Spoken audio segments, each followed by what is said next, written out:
Hello दोस्तों, एक बार फिर से आप सभी का स्वागत है एजुकेशन बाइट पर। मैथ्स की आज की क्लास में हम क्षेत्रफल पढ़ेंगे। ठीक है, क्षेत्रफल और आयतन से आपका एक क्वेश्चन आता ही आता है। 2 से 3 नंबर आपके इस चैप्टर से बनेंगे, तो इस चैप्टर को बहुत अच्छे से तैयार करते हुए चलिए। ठीक है, जिनको मैथ्स में डर लगता है कि हम पास नहीं हो पाएंगे, कैसे क्या होगा, तो जो आपके चैप्टर गिने चुने हैं जिनसे प्रश्न आना ही आना है, उन चैप्टर्स को आप बहुत अच्छे से तैयार कर लो तो आपके आराम से 12 नंबर बन जाएंगे। ठीक है, तो स्टार्ट करते हैं इस चैप्टर को। इससे पहले मैं आपको बता दूं, ये चैप्टर आपका लास्ट सेमेस्टर में भी था, वहाँ पर भी आपका त्रिभुज, आयतवर ये सब दिए थे। यहाँ पर अब आपका चतुर्भुज जुड़ गया है, जिसमें आपका समांतर चतुर्भुज, समलंब और समचतुर्भुज भी आएगा। ठीक है, तो इससे पहले आकृतियाँ देख लेते हैं। उम्मीद करते हैं कि आपने लास्ट सेमेस्टर में पढ़ी हैं, तो आपको आकृतियों का ज्ञान होगा कि त्रिभुज क्या होता है। 3 भुजाओं से घिरी हुई बंद आकृति जो है आपकी, वो त्रिभुज कहलाती है। ये 3 प्रकार के होते हैं भुजाओं के आधार पर, और 3 प्रकार के होते हैं कोण के आधार पर। ठीक है, तो भुजाओं के आधार की अगर हम बात करें तो पहला होता है आपका समबाहु त्रिभुज, जिसमें आपकी क्या होती हैं, तीनों भुजाएं बराबर मिलेंगी। ठीक है, फिर आपका होता है एक समद्विबाहु त्रिभुज। ठीक है, जिसमें आपकी सिर्फ 2 भुजाएं बराबर होंगी। फिर आपका होता है विषमबाहु त्रिभुज, जिसमें एक भी भुजा बराबर नहीं होती, यानी कि तीनों भुजाएं असमान होंगी, वो त्रिभुज होता है आपका विषमबाहु त्रिभुज। देखिए, अगर आपको तीनों प्रकार के त्रिभुज पता नहीं होंगे तो मैं जब आपको सूत्र बताऊंगी तो आपको सूत्र समझ में नहीं आने वाले, इसलिए मैं आपको शॉर्ट में बताती हुई चल रही हूँ कि समबाहु त्रिभुज क्या है, समद्विबाहु क्या है और विषमबाहु क्या है। ऐसे अगर हम कोण के आधार पर बात करें तो पहला है आपका न्यून कोण त्रिभुज, जिस त्रिभुज में आपके जो तीनों कोण हैं वो क्या होंगे, न्यून कोण होंगे। न्यून कोण का मतलब है कि 0 डिग्री से बड़े होंगे और आपके क्या कहते हैं, 90 से छोटे होंगे। ठीक है, 0 डिग्री से बड़ा कोण होगा और यहाँ पर 90 से छोटा होगा, इसको याद रखिएगा। फिर आपका समकोण त्रिभुज आता है, जिसमें एक कोण आपका 90 अंश का मिलेगा देखने को। और फिर एक प्रकार होता है अधिक कोण त्रिभुज, जिसमें आपका एक कोण अधिक कोण होता है, यानी कि 90 से अधिक का कोण मिलेगा। ठीक है, तो चलिए इतनी बात समझ गए आप। अब आपको हम सूत्र बताते हैं त्रिभुज का क्षेत्रफल निकालने का।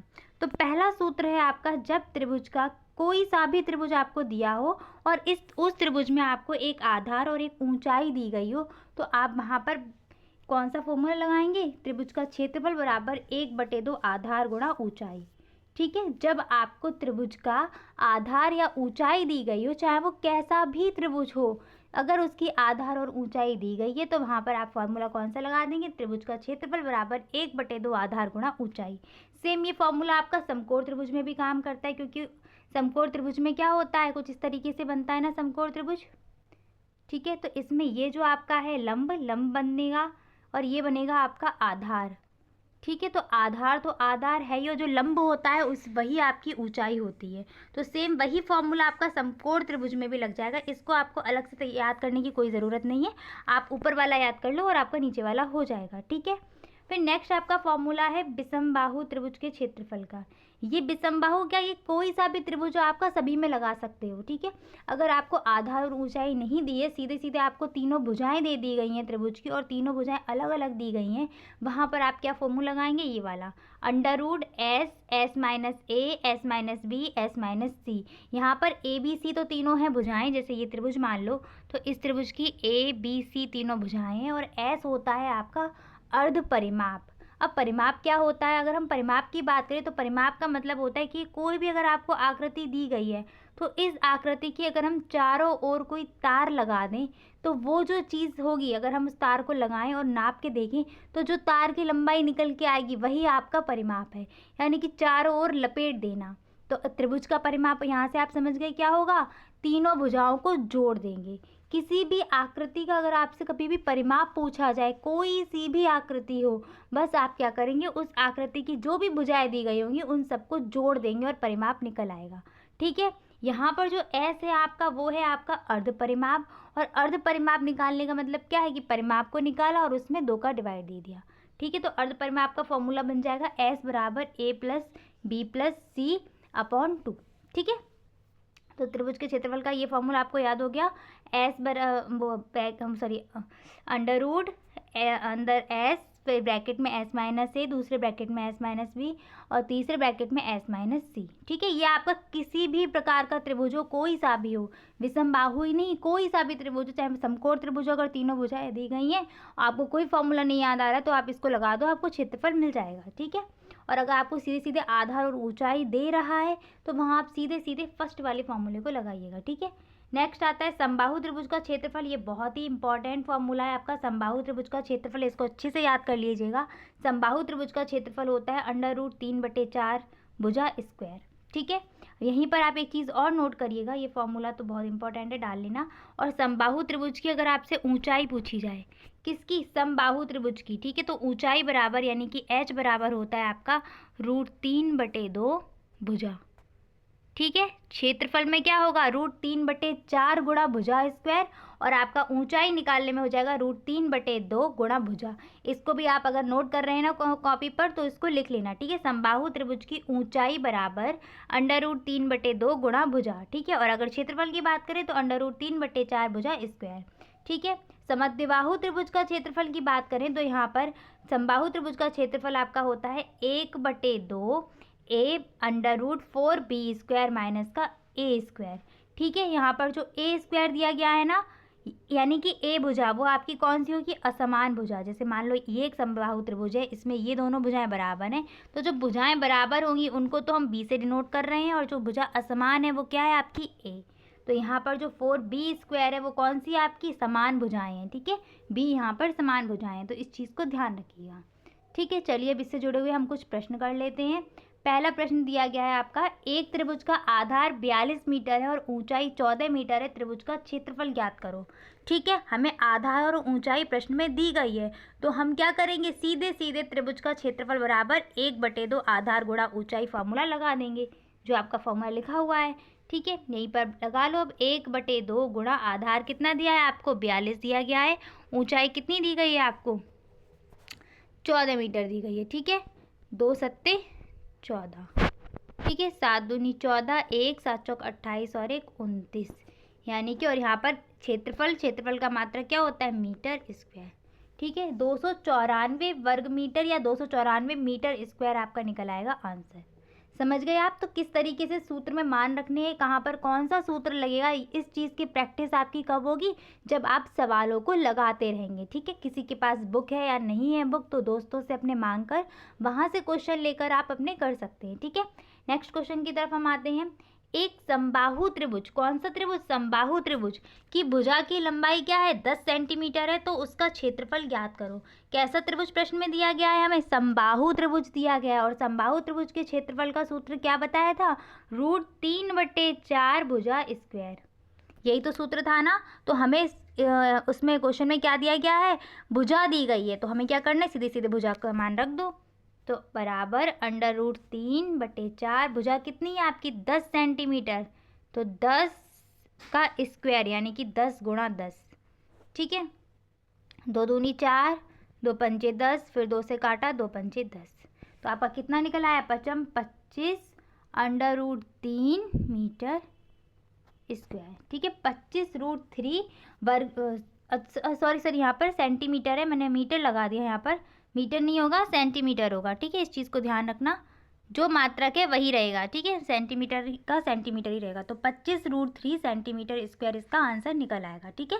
तो समबाहु त्रिभुज दिया है इसलिए हमने किसका फॉर्मूला लगाया है, समबाहु त्रिभुज का लगाया है। नेक्स्ट क्वेश्चन देख लेते हैं आपका। एक त्रिभुज का क्षेत्रफल 48 वर्ग सेंटीमीटर है, इसका आधार 12 सेंटीमीटर है, इसका शीर्ष लंब ज्ञात करो। तो देखो, आधार दिया है, लंब दिया है और क्षेत्रफल, 3 चीज़ें मिल रही हैं, यानी कि कौन सा फॉर्मूला लगाना है, त्रिभुज का क्षेत्रफल बराबर 1/2 आधार गुणा ऊंचाई, यानी कि लंब या ऊंचाई कोई भी चीज़ आ सकती है, ठीक है। अब जो जो चीज़ें आपको प्रश्न में दी गई हैं उनके मान रखते हुए चलिए। क्षेत्रफल कितना दिया है हमें, 48, तो 48 रख दिया, 1/2 आधार हमें कितना दिया है, यहाँ पर आधार हमें दिया गया है 12, और लंब हमें पता नहीं है, तो लंब की जगह हमने लंब को ही लिख दिया, ठीक है। पक्षांतर कर लो या फिर यहीं पे काट लो, 2 छिंग 12, ठीक है। 48 इधर 6 गुणा में था, बटे में आ जाएगा, 48/6 बराबर लंब, 6 से काट दीजिए, 6 अट्ठे 48, यानी कि लंब कितना निकल आया आपका, 8 सेंटीमीटर, ठीक है। लंब और आधार ये सिर्फ दूरियां हैं, लंबाई है ना आपकी, इसलिए मीटर या सेंटीमीटर में ही आएंगी। और क्षेत्रफल का जब हम मात्रक लिखेंगे तो वहाँ पर मीटर स्क्वायर या सेंटीमीटर स्क्वायर लिखेंगे। ठीक है, मात्रक को लिखना मत भूलना एग्जाम में। ठीक है, क्योंकि एग्जामिनर यही छोटी छोटी चीज़ें आपकी पकड़ता है कि आपने गलती कहाँ पर की है। क्वेश्चन जो है आपके बहुत टफ नहीं आते हैं, डीएलएड में आराम से आप कर सकते हैं। ठीक है, अब वहाँ पर क्या है, सबने सेम किया है, थोड़ा बहुत तो लोग चीटिंग भी कर लेते हैं, तो इसलिए एग्जामिनर क्या देखता है कि आपने क्या यूनिक चीज़ वहाँ पर लिखी है या आप कोई चीज़ भूले तो नहीं है, तो इस पर ही आपको वहाँ अच्छे मार्क्स मिलते हैं। तो यूनिट यहाँ पर लिखना ना भूले। नेक्स्ट क्वेश्चन की तरफ आते हैं। एक त्रिभुजाकार खेत की भुजाएं 26 मीटर, 30 मीटर और यहाँ पर लिखिए 28 मीटर है। ठीक है, एक त्रिभुजाकार खेत की भुजाएं 26 मीटर, 30 मीटर और 28 मीटर हैं, तो उसका क्षेत्रफल ज्ञात कीजिए। अब देखिए यहाँ पर मैं भुजा को ऐसे लिख देती हूँ, ए बराबर है आपका 26 मीटर, ठीक है, बी बराबर है आपका 30 मीटर और सी बराबर है आपका 28 मीटर। ठीक है, अब देखो हमको ये नहीं पता ये कौन सा त्रिभुज है, समकोण है कि नहीं है, क्या कहते हैं आपका समबाहु है कि नहीं, समबाहु तो दिख ही रहा है कि नहीं है समबाहु। तो हम क्या करेंगे, इसमें जो हमने त्रिभुज का क्षेत्रफल पढ़ा था विषमबाहु यानी कि अलग अलग भुजाएं दी गई हो, तो क्षेत्रफल का सूत्र क्या था आपका, एस ब्रैकेट में एस माइनस ए, फिर दूसरे ब्रैकेट में एस माइनस बी, तीसरे ब्रैकेट में एस माइनस सी। ये वाला फॉर्मूला हम लगाएंगे। इस फॉर्मूले को लगाने के लिए हमें सबसे पहले क्या करना होगा, एस का मान निकालना होगा। तो एस का मान निकाल लेते हैं। यहाँ पर लिखिए एस बराबर आपका क्या होगा, अर्ध परिमाप होता है एस, तो ए प्लस बी तीनों भुजाओं को ऐड करेंगे, परिमाप निकलेगा, बट एक भाग दे देंगे, सॉरी भाग दे देंगे 2 का। ठीक है, तो भुजाओं को रख लीजिए 26 प्लस 30 प्लस 28 बटे 2। ठीक है, आगे पीछे भी मान सकते हो, ए बराबर 3 मीटर भी लिख सकते हो, उससे कोई दिक्कत नहीं है आपको। ठीक है, चलो अब इनको ऐड कर लीजिए, 8 6 14, कैरी 1 हो जाएगी, 2 2 4 और 1 3 4 3 7 और 1 8, 84 बटे 2। ठीक है, 2 से भाग दे दो, 2 चौके 8, 2 दूनी 4, यानी कि 42 मीटर आपका, सॉरी सेंटीमीटर में, मीटर में, हाँ, तो 42 मीटर आपका क्या निकल के आ गया, एस का मान निकल के आया है 42।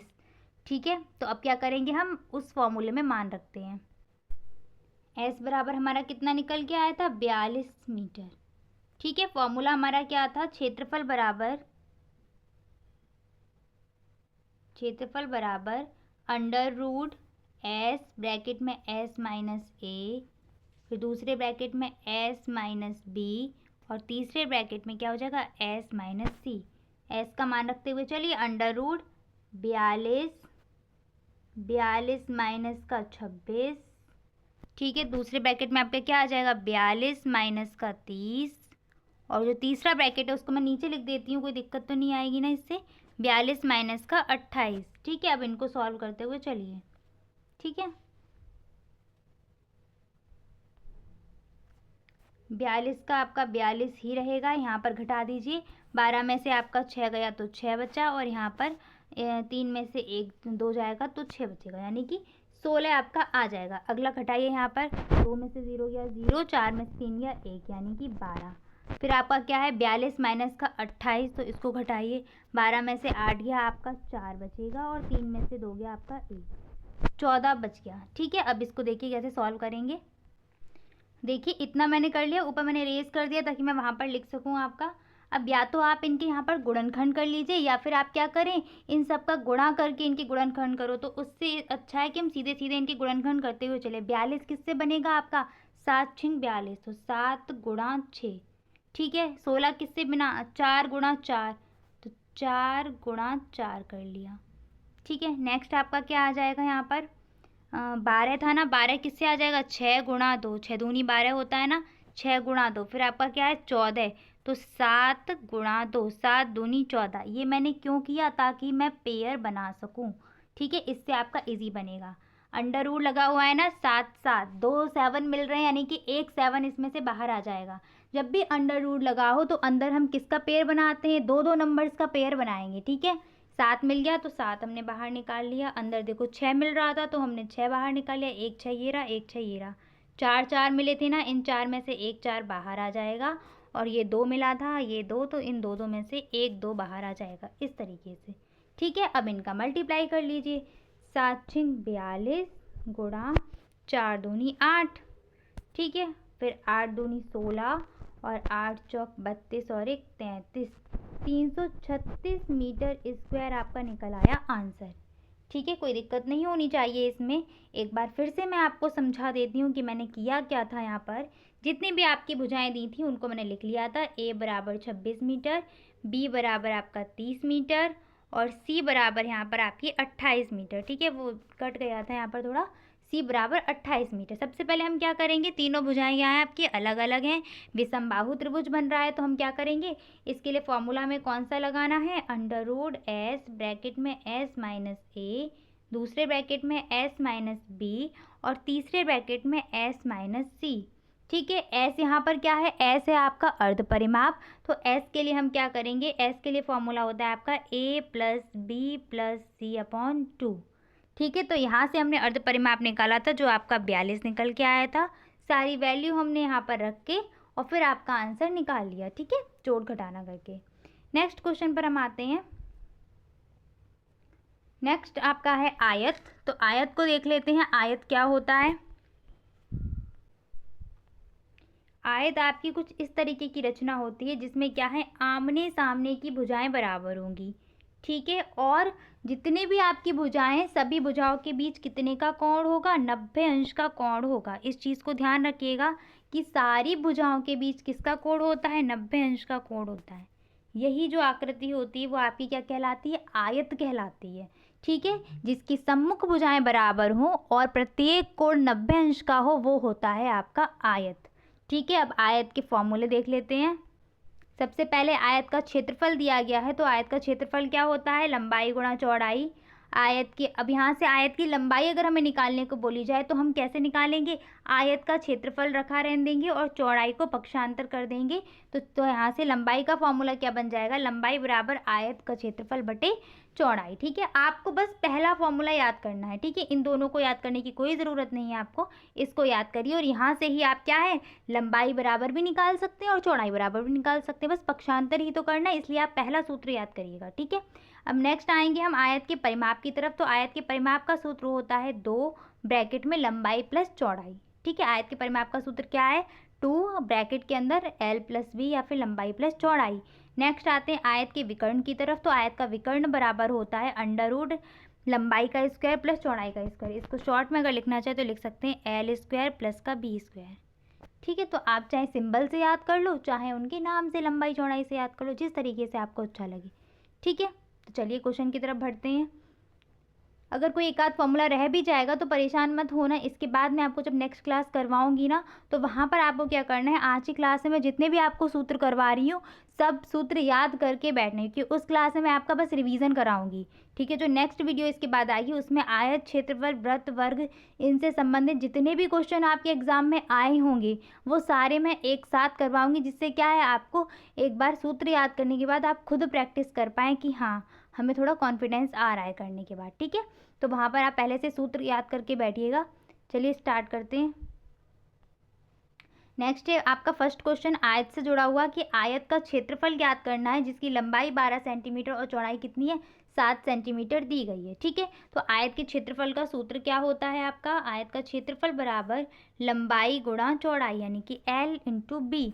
एल का मान कितना दिया है 12 और चौड़ाई कितनी दी गई है 7, तो 12 सत्ते कितना हो जाएगा 84 सेंटीमीटर स्क्वायर। ठीक है, यही आपका आंसर है। कितना सिंपल क्वेश्चन है, बस क्या है, हमें सूत्र अगर याद नहीं होगा तो हम यहाँ पर फंस जाएंगे, फिर हम अटके रहेंगे, फिर नहीं कर पाएंगे। इसलिए जो थोड़े थोड़े सूत्र हैं छोटे छोटे उनको याद करते हुए चलिएगा। नेक्स्ट क्वेश्चन देखिए, आयत का क्षेत्रफल 48 वर्ग सेंटीमीटर है। यदि आयत की लंबाई 8 सेंटीमीटर हो तो उसकी क्या निकालनी है, चौड़ाई निकालनी है। यानी कि क्वेश्चन में हमें क्षेत्रफल दिया गया है, लंबाई L दी गई है और हमें क्या निकालना है, B का मान निकालना है। तो क्षेत्रफल बराबर फॉर्मूला जो हमने याद किया था हम वही लगाएंगे। ठीक है, मैंने आपको बोला ना सिर्फ आपको एक फार्मूला याद करना है, उससे ही हो जाएगा। तो देखिए उस फार्मूले से कैसे करते हैं, क्षेत्रफल बराबर क्या होता है L इंटू बी। क्षेत्रफल का मान कितना है 48, L का मान कितना है 8 और B का हमको पता नहीं है कितना है। तो B बराबर कैसे निकलेगा, 8 को पक्षांतर कर दो, 48 बटे 8 बराबर B। 8 छिंग 48, यानी कि यहाँ से B का मान कितना निकल आया 6 सेंटीमीटर।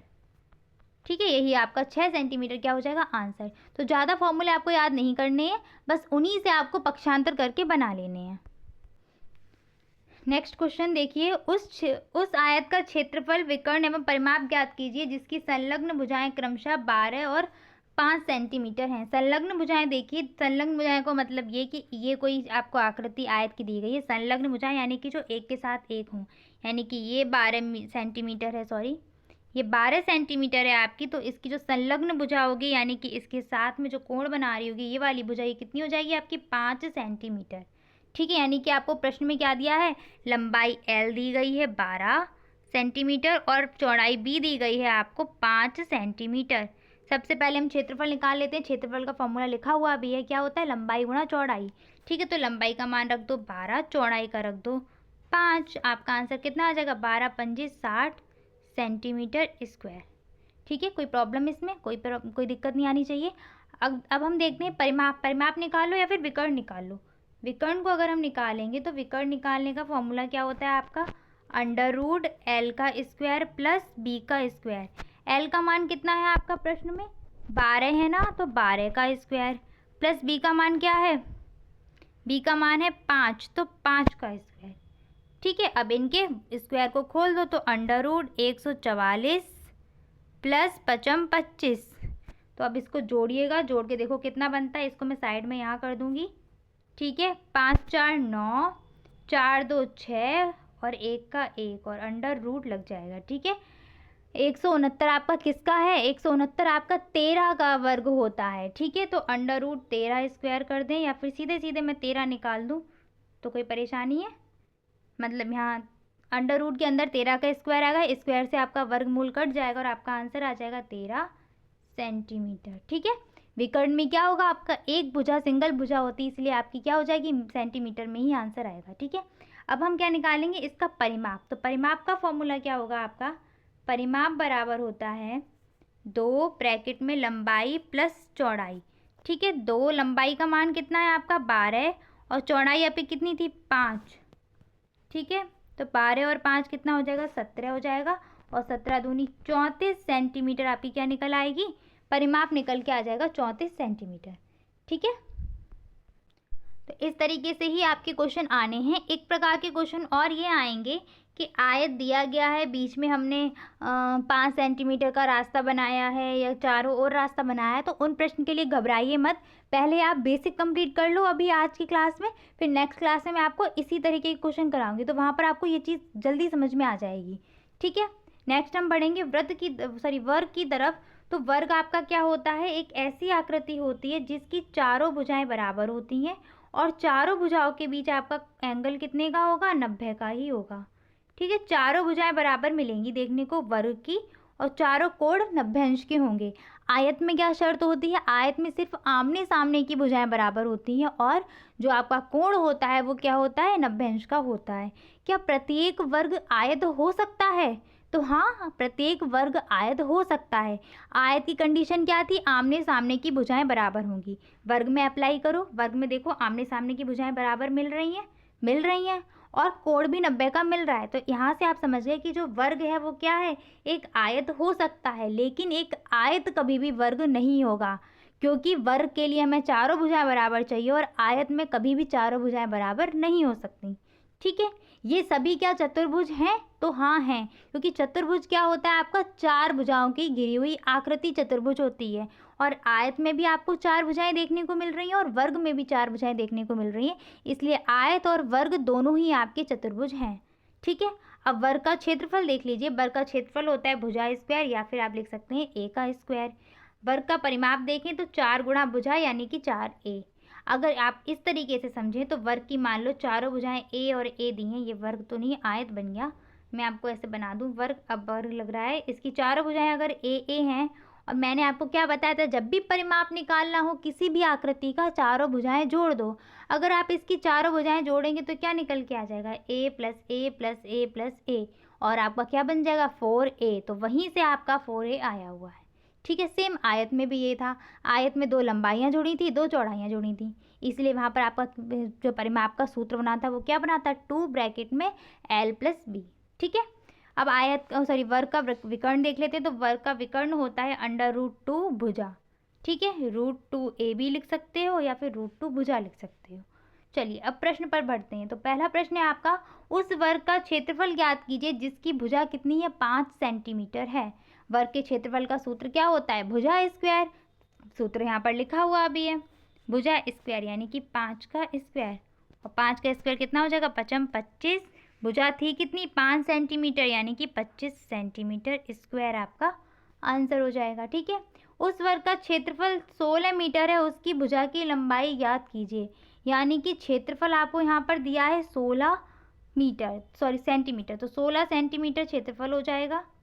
भुजा हमने a का स्क्वायर रख दिया, इधर पक्षांतर करो स्क्वायर को तो 16 √√ हो जाएगा। और यहाँ पर a, और a बराबर 16 किसका वर्ग होता है, 4 सेंटीमीटर। तो 4 सेंटीमीटर की भुजा निकल के आ जाएगी। ठीक है, नेक्स्ट क्या है आपका, समांतर चतुर्भुज।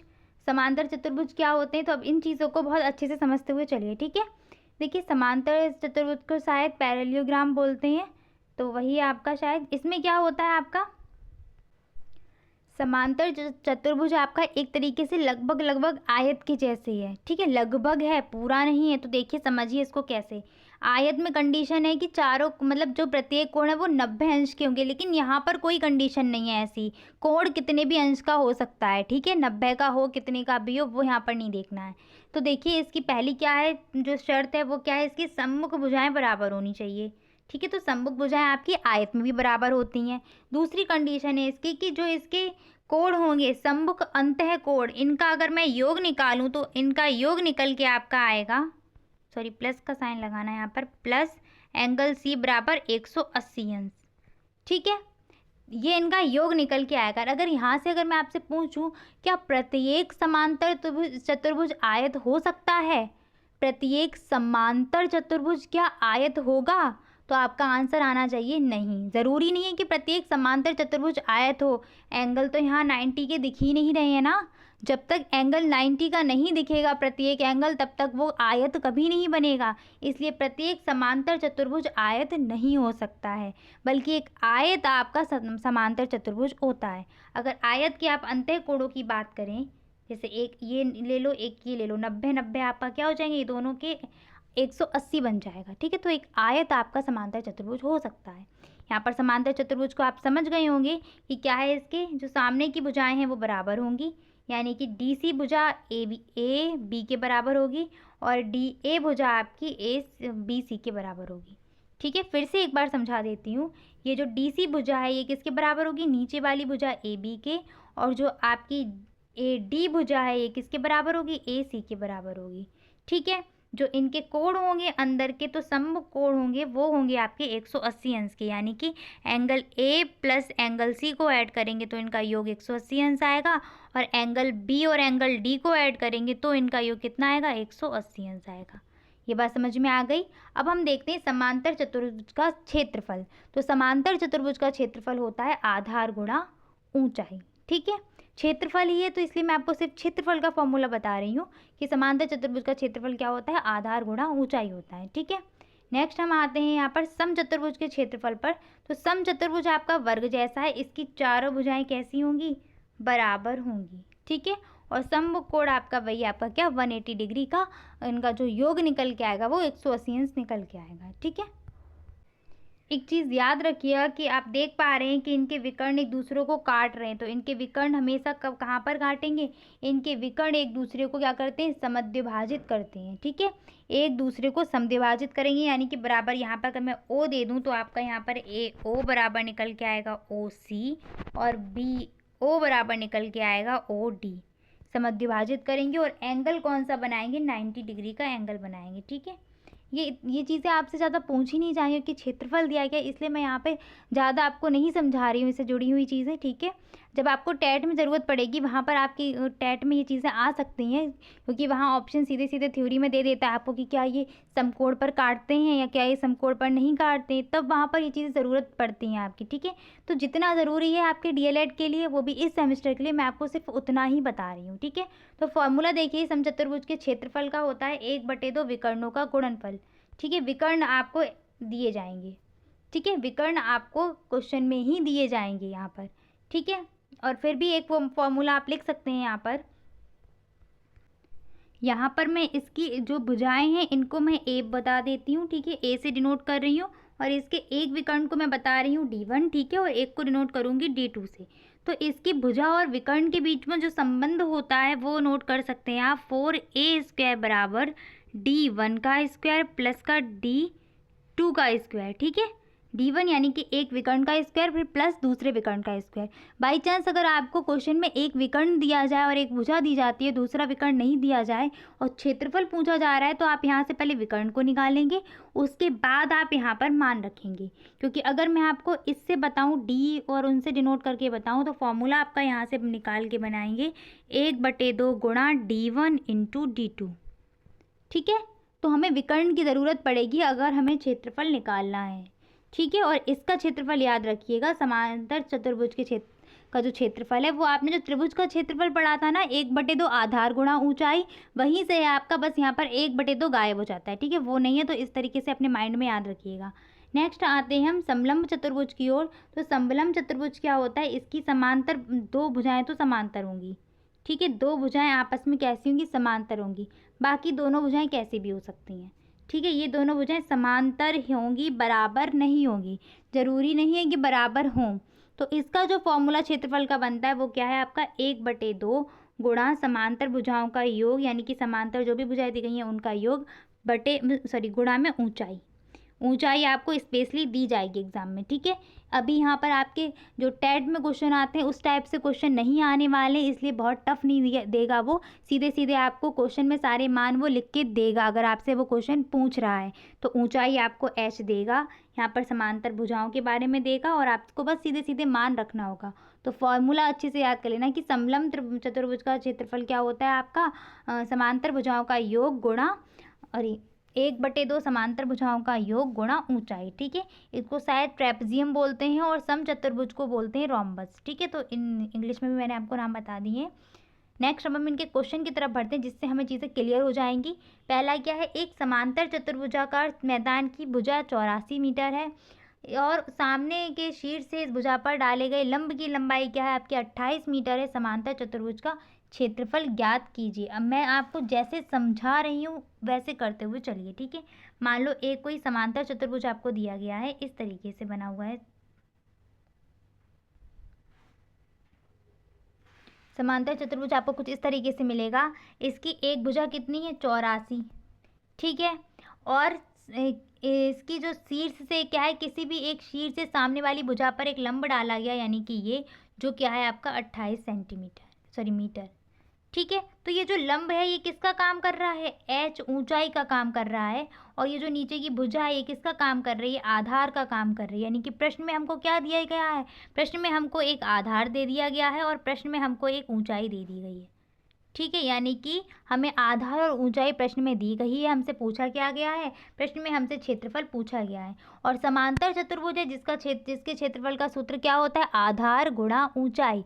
यानी कि हमें आधार गुणा ऊंचाई की ज़रूरत है, तो आधार भी दिया है प्रश्न में, ऊंचाई भी दी गई है, बस मान रख दीजिए। तो आधार कितना है यहाँ पर आपका 84 और ऊंचाई कितनी है 28 मीटर, ठीक है। तो 84 और 28 का जब हम गुणा करेंगे तो आपका आंसर कुछ आना है 3252, ठीक है। आप इसको गुणा करके देख सकते हैं, ठीक है। 3252 आपका वर्ग मीटर या मीटर स्क्वायर आपका मल्टीप्लाई इसका आएगा, ठीक है। नेक्स्ट आते हैं क्वेश्चन की तरफ। तो क्वेश्चन है आपका, एक समचतुर्भुज का विकर्ण 24 सेंटीमीटर व 10 सेंटीमीटर, देखो विकर्ण दिए गए हैं कि नहीं, क्योंकि मैं बोल रही हूँ आपके डीएलएड में ना ज़्यादा टफ क्वेश्चन देगा नहीं कि भुजा दे रहा है और आपसे विकर्ण निकलवाए, ऐसा नहीं देगा वो, ठीक है। वो क्षेत्रफल और आयतन का ही है आपका चैप्टर, तो क्षेत्रफल और आयतन से जुड़े ही आपसे प्रश्न आने हैं। हाँ, इस चीज़ को याद रखना कि आयत और वर्ग में आपको किसी भी प्रकार के क्वेश्चन मिल सकते हैं, ठीक है। तो वो मैं आपको प्रैक्टिस करवा भी दूंगी स्पेशली उन क्वेश्चंस की। तो अभी देख लीजिए इसको, समचतुर्भुज वाले को। क्या एक विकर्ण इसका है 24, तो यहाँ पर देख लीजिए D1 कितना है 24 है। D2 की बात करें तो D2 कितना है यहाँ पर 10 सेंटीमीटर है, ठीक है। और हम समचतुर्भुज का फॉर्मूला जानते हैं कि समचतुर्भुज का क्षेत्रफल बराबर क्या होता है, 1/2 विकर्णों का गुणनफल। तो बस लगा दो 1/2, एक विकर्ण कितना था 24 था और दूसरा विकर्ण कितना था 10 था, 2 से काट दो, 2 एकम 2, 2 दूनी 4, यानी कि 12 गुणा 10 यानी कि 120 सेंटीमीटर स्क्वायर। ये आपका क्या हो गया, एक समचतुर्भुज का क्षेत्रफल हो गया। ठीक है, नेक्स्ट क्वेश्चन है आपका समलंब का। तो समलंब त्रिभुज का क्षेत्रफल ज्ञात कीजिए जिसकी समांतर भुजाएं 26 सेंटीमीटर और 42 सेंटीमीटर है और उनके बीच की दूरी क्या है, 18 सेंटीमीटर है। प्रश्न में आपको समांतर भुजाएं दी गई हैं, तो आप लिख सकते हैं समांतर भुजाएं एक क्या है, 26 सेंटीमीटर है यहाँ पर, और दूसरी क्या है समांतर भुजा 42 सेंटीमीटर। उनके बीच की दूरी का मतलब क्या है यहाँ पर, ऊंचाई, यानी कि 18 सेंटीमीटर। ठीक है, समलंब चतुर्भुज के क्षेत्रफल का सूत्र क्या होता है, 1/2 समांतर भुजाओं का योग यानी कि 26 + 42 और गुणा किसका होगा, ऊंचाई का, यानी कि 18 का। ठीक है, 2 निम्न 18 काट दिए, इन दोनों को ऐड कर लो। अब ये चीज़ याद रखना कि ब्रैकेट के अंदर ये क्या है, प्लस में लिखे हुए हैं, आप 2 से इनको नहीं काट सकते। ठीक है, प्लस करने के बाद ही काट सकते हैं। तो काटिए यहाँ पर, 4 2 कितना, सॉरी 6 और 2 कितना हो जाएगा, 8 हो जाएगा, 4 2 6 हो जाएंगे, गुणा 9, 9 का मल्टीप्लाई कर लो, 9 8 72, कैरी आपकी 7 हो जाएगी। ठीक है, 9 9 6 54 और 7 आपका हो जाएगा 612 सेंटीमीटर स्क्वायर। आपका क्षेत्रफल निकल के आ जाएगा किसका, एक समलंब चतुर्भुज का। ठीक है, उम्मीद करती हूँ आपको यहाँ तक चीज़ें समझ में आ रही होंगी। अब हम बढ़ते हैं नेक्स्ट क्वेश्चन की तरफ, जो है आपका व्रत। इसमें मैंने आपको सारे समझा दिए जिन जिन के क्षेत्रफल आ सकते हैं। ठीक है, तो व्रत का क्षेत्रफल आपका क्या है, व्रत हम सभी जानते हैं, कुछ इस तरीके की आकृति होती है। ठीक है, किसी तल में उन बिंदुओं का समुच्चय को उस तल में स्थित एक निश्चित बिंदु के समान दूरी पर स्थित हो, व्रत कहलाता है। यानी कि एक कोई निश्चित बिंदु है, इसके परितः अगर हम समान दूरी पर एक आकृति या कोई भी खींचे, वही आपका क्या कहलाएगा, एक निश्चित पथ, वो कहलाता है आपका व्रत। ठीक है, बीच में आपका केंद्र होता है, केंद्र से आपकी जो परिधि तक की दूरी है वो आर कहलाती है। ठीक है, और इसमें जो आपके, अगर मैं बीच में कहीं भी दोनों परिधि, मतलब परिधि पर कहीं भी दो बिंदुओं को मिला दूं तो वो आपका क्या बन जाता है, जीवा बन जाती है। ठीक है, परिधि होती क्या, ये जो आपको बाहर जो दिखाई दे रही है ना, यही आपकी परिधि कहलाती है। ठीक है, अगर हम व्यास की बात करें तो फॉर्मूला देखिए, व्यास बराबर होता है आपका 2 गुणा त्रिज्या। परिधि की या परिमाप की बात करें, अगर हम वृत्त के परिमाप की या परिधि की बात करें तो परिमाप ही आपका परिधि कहलाता है। मान लो ये वृत्त है, इसके चारों ओर अगर हम तार लपेटेंगे तो ये पूरा गोल गोल सर्कल में ही तो जाएगा ना, आपकी ये परिधि को कवर करेगा। यानी कि अगर हम परिमाप बोल दें वृत्त का तो वो है क्या, आपका परिधि है। ठीक है, वृत्त की परिधि का सूत्र होता है 2πr। ठीक है, और वृत्त की त्रिज्या क्या है, r होती है। ठीक, इस चीज़ को ध्यान रखिएगा। अगर हम वृत्त की त्रिज्या r दी गई है, वहाँ से d को निकालना हो तो कैसे निकालेंगे, d बराबर 2r लगा देंगे, यानी कि 2 गुणा त्रिज्या। अगर हम वृत्त के क्षेत्रफल की बात करें तो वृत्त का क्षेत्रफल होता है आपका πr²। ठीक है, यहाँ से आपको 3 फॉर्मूला याद करने हैं कि वृत्त का व्यास बराबर है 2 गुणा त्रिज्या। ठीक है, वृत्त का परिमाप या परिधि बराबर होता है 2πr और वृत्त का क्षेत्रफल बराबर होता है πr²। ठीक है, इन्हीं से आपके क्वेश्चन होने हैं। फर्स्ट क्वेश्चन देख लीजिए अपना, एक वृत्त का व्यास 14 सेंटीमीटर है, वृत्त की परिधि एवं क्षेत्रफल को ज्ञात कीजिए। यानी कि वृत्त का व्यास कितना दिया है, d बराबर दिया है 14 सेंटीमीटर। हमें r चाहिए सबसे पहले, तो r बराबर क्या हो जाएगा, 14/2 यानी कि 7 सेंटीमीटर। हमें सबसे पहले किसकी निकालनी है, परिधि को निकालना है, तो परिधि बराबर हमने रख दिया 2πr। पाई का मान क्वेश्चन में दिया गया है कितना, 2 गुणा 22/7, यहाँ पर 22 बना हुआ है ये। r का मान कितना निकल के आया, 7, 7 से 7 चला गया, 2 दूनी 4, 2 दूनी 4 यानी कि 44 सेंटीमीटर आपकी क्या निकल के आ गई, परिधि निकल के आ गई। इतनी बात समझ में आ गई। अब हमें क्या निकालना है, क्षेत्रफल निकालना है, और r का मान ध्यान रखिएगा 7 सेंटीमीटर है। यहाँ पर लिख देती हूँ, r बराबर कितना है, 7 सेंटीमीटर। क्षेत्रफल का सूत्र क्या होता है, वृत्त के क्षेत्रफल का सूत्र होता है आपका πr²।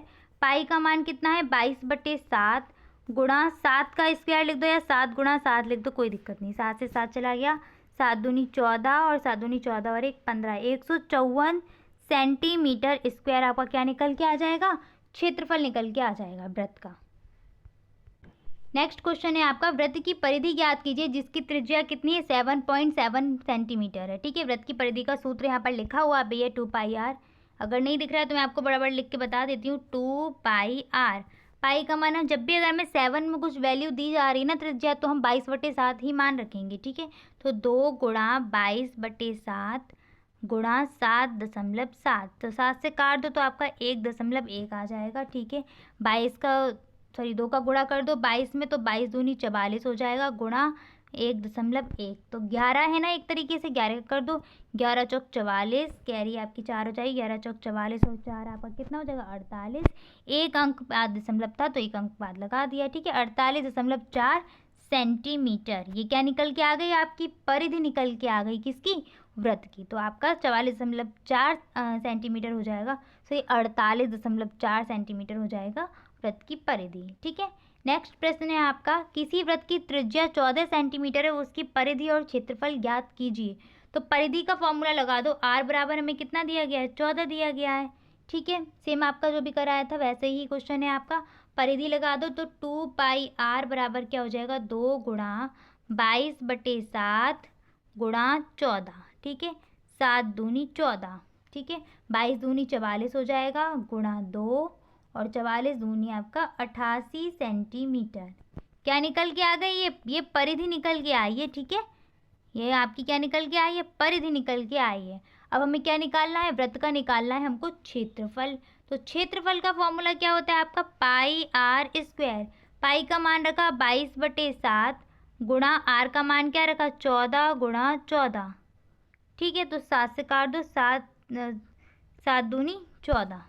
ठीक है, 22 दूनी कितना होता है 44 गुणा 14, 14 चौके 56, 6 हो जाएगी, हासिल आ जाएगी 5, फिर 14 चौके 56 और 56 और आपका 5 कितना हो जाएगा, तो आपका 616 आपका आंसर निकल के आ जाएगा। ठीक है, 616 सेंटीमीटर स्क्वायर, 616 सेंटीमीटर स्क्वायर इसका आंसर हो जाएगा। ठीक है, नेक्स्ट क्वेश्चन की तरफ बढ़ते हैं। एक वृत्ताकार मैदान की त्रिज्या 28 मीटर है, एक खिलाड़ी उसके 10 चक्कर लगाने में कितनी दूरी तय करेगा।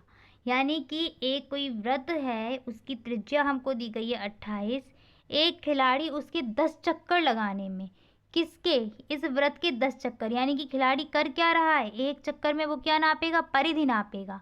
ठीक है, यानी कि हमें पहले चाहिए क्या है, पहले हमको चाहिए है परिधि। तो परिधि निकाल लो, r बराबर हमको कितना दिया गया, 28 मीटर दिया गया है। तो परिधि क्या होती है आपकी, 2 पाई r बराबर 2 गुणा 22/7 गुणा 28। ठीक है, तो 7 चौक 28 आपका हो जाएगा यहाँ पर।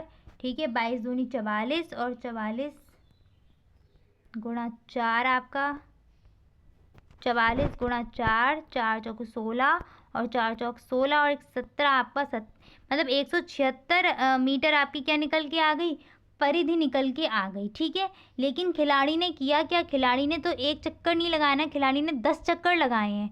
एक चक्कर में तो उसने कितनी दूरी तय करी है आपकी, 176 मीटर। ठीक है, तो 10 चक्कर में कितनी दूरी तय करेगा, एक चक्कर में 176 कर रहा है, तो 10 चक्कर में कितनी करेगा, 176 गुणा 10 यानी कि 1760 मीटर, इतनी दूरी वो तय करेगा 10 चक्कर में। ठीक है, तो इस तरीके से इन प्रश्नों को करते हैं हम।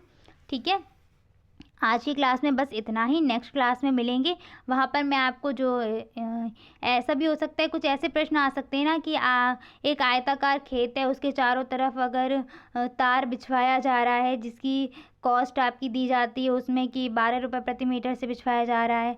ठीक है, तो कितना लगेगा तार या कितने रुपए खर्च होंगे, इस प्रकार के जो प्रश्न हैं आपके वो मैं इसके नेक्स्ट क्लास में करवाऊँगी।